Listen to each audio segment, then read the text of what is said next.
Welcome back. Welcome back. You are listening to Whissel Weekends on AM 1170. The Answer. My name is Kyle Whissel, your host with Whissel Realty Group, joined by Mr. Keith Bryan, also part of the team, and our guest we were talking to before the break, Tyler with CalCoast Credit Union. If you guys want to learn more about CalCoast, you need an auto loan, you want to take advantage of a 9% CD that they have right now, give us a call, shoot us a text. We'll get you connected, 619-663-SELL. 619-663-7355. So, Keith, I want to turn the attention over to the real estate side of things, and I want to bring up two headlines that I saw in my phone in the last 24 hours. And these headlines are kind of a big deal. So, the first headline I saw come across, this is from Fox 5 News, at an average of $2,997. Let's just call it $3,000. The cost of renting an apartment in San Diego is up more than 16% from last year. 16% increase. And what that article doesn't touch on is that that's probably 16% increase over the 16% increase from the year before that, and then another 10 or 16% from the year before that. And what we're seeing in the rental market over the course of the last 10 years is every year rents are going up and up and up. Now, on the flip side, in real estate, oftentimes people think that renting is the cheaper option because they're not having to come in with a down payment, or they think their credit score is messed up, or they're just not going to qualify for a loan. But little do they know, for nearly the same amount of money, the $3,000 a month for a 2-bedroom, 2-bath rental here in San Diego, you could get what did we decide this morning? Was it a 3-bedroom, 1-bath house? 3-bedroom, condo. 1.5-bath condo or townhouse with a garage, including your taxes and your insurances for the same amount of money. So if you're out there, less, or less, that's pretty good. Yeah. And so if you find yourself in a position that you're out there and you're renting right now and you've experienced this rental increase over the last couple of years, give us a call over here at Whissel Realty, so we can also put you in touch with Tyler Boyett over at California Coast Credit Union and get you pre-qualified and to sit down to take a look and. No. I was going to say, you mentioned, some people not having that down payment to pay for a home. We have an in-house product that we kind of do on our own. It's a 0 down, 0 PMI loan. So there's no mortgage interest and no money down. I think the max we're doing is $450,000. So. Wow. So there you go. Perfect combination. You can go out, instead of renting now and putting your money into somebody else's pocket and paying somebody else's mortgage, give us a call, look us up online. We'd love to sit down with you and to take a look and show you what kind of buying options you have here in San Diego for that same amount of that $3,000 a month. Yeah, you can give us a call, 619-663-SELL, 619-663-7355. So the other article that I read is mortgage rates drop to a new 14-month low. So you've got rents that are shooting up through the roof, and you've got mortgage rates coming back down.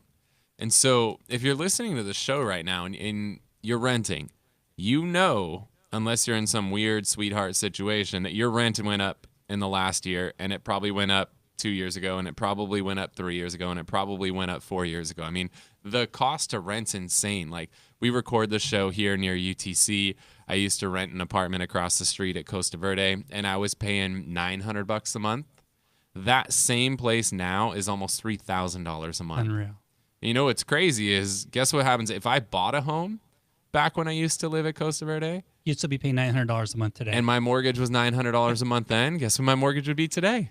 It'd still be $900 a month. Yeah. So one of the things that people fail to consider is they're not thinking about these rental increases and the fact they're just looking at, well, where am I at today and what is my mortgage going to be? And they're like, well, I'm renting for $3,000 a month. My mortgage is going to be $3,500. Like, I can't afford that extra $500. Well, if we even go up half of what we did this past year, let's just say we go up 8%. Mm-hmm. I mean, 8% on $3,000, that's still a lot of money. Mm-hmm. I mean, it's another $240. You're going to see a $240 increase. So now your $500 delta, your difference is almost cut in half just in a year. Right. And then let's assume it goes up 8% the year after that. Now you're paying more in rent.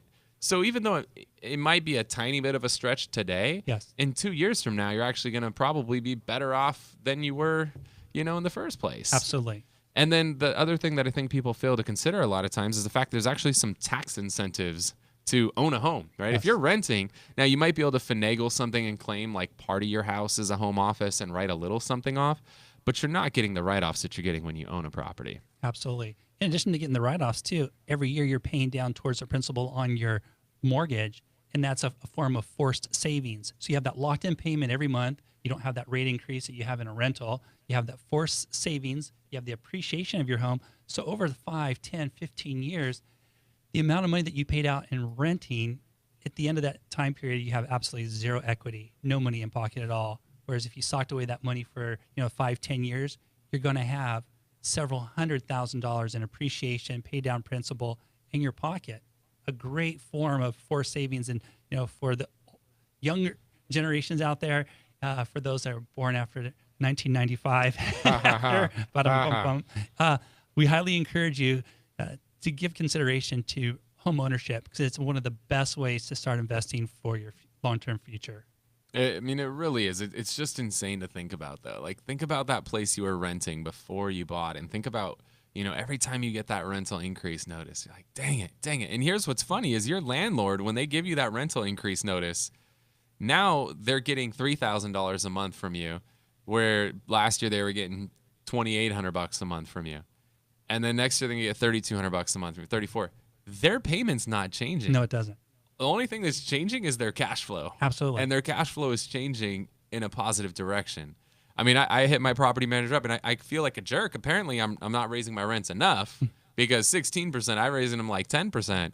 I mean, to call my property manager, I mean, I feel a little bit like a jerk to call and raise my tenants' rent every year, but that's what's happening. Mm-hmm. I mean, the market rent is increasing. I mean, 16%, that's a lot of money. Just think for a minute, for those that are out there renting, it's December 1st, and your landlord comes to you, or your property manager comes to you with that notice of rent increase. Now you're at this impasse. What are you going to do? You're either going to stay and you're going to pay it, right? Or you're going to say, well, screw that, I'm out of here. And you're going to go down the street and look for a rental, and guess what? It's way more expensive than you think. Yeah. You actually realize we've had a lot of my tenants do that, where you give them the rental increase notice, they're like, screw you, you're a jerk. And a week later, they're like, yeah, we're out of here. We're done with you. Screw you. And then they come back a week later. Can we still have the place?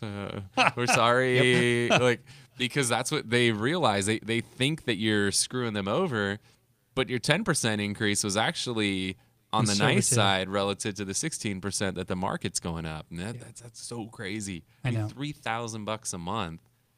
But hey, I guess, minimum wage is going up. It's like $11.50, $12 an hour, depending on the size of the company. It's going to get to $15 an hour. So, as that bottom raises up, it's only natural that rentals go up alongside it. Absolutely. So yeah, I mean, if you're listening to the show, you're still renting, you're getting these 10, 15, 20% increases every single year. You're sick of getting those. Let us help you. We want to help you out. We can get you connected with Jason over at Team Home Loans or Tyler over at CalCoast. We can get you connected with these guys and be that resource for you. Give us a call, shoot us a text. We can sit down and do a rent versus buy analysis for you.